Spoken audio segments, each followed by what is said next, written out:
সমস্যাকে দেখে ভয় পাচ্ছেন?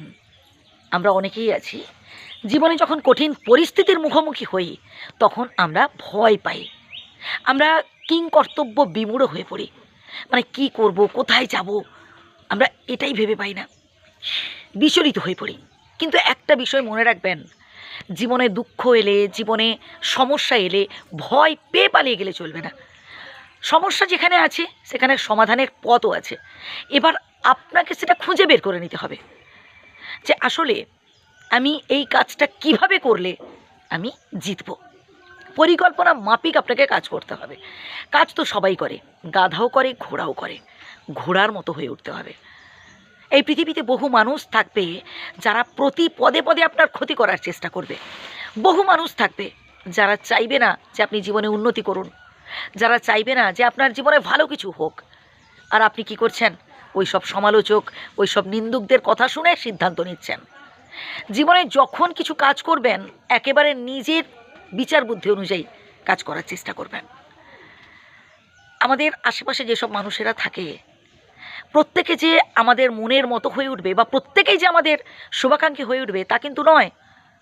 কিছু মানুষ তারা হয়তো আপনাকে সুবুদ্ধি দেবে, কিন্তু সেই সংখ্যাটা বহু কম। গাছে তুলে দেওয়ার লোকের অভাব হয় না, কিন্তু যখন আপনি গাছ থেকে নামতে যাবেন তখন দেখবেন নিচে কেউ নেই।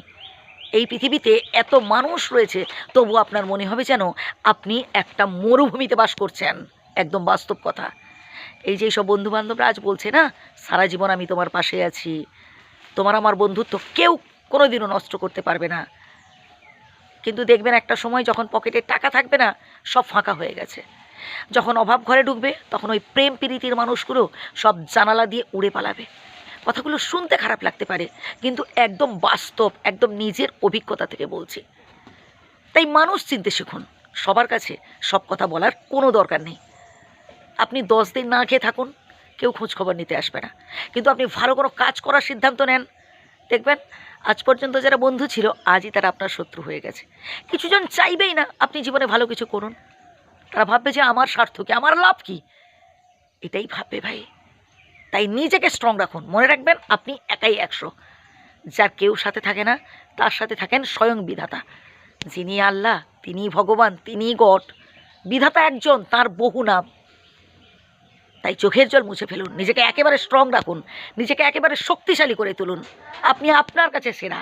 নিজেকে 100-তে 100 মার্কস দিন, যাতে আপনি নিজেকে আরও বেশি করে মোটিভেট করতে পারেন, যাতে নিজেকে আরও বেশি করে ইন্সপায়ার করতে পারেন। এই জীবনটাকে উপভোগ করুন। সবসময় মাথা উঁচু করে বাঁচবেন। ভালো থাকবেন, সুস্থ থাকবেন।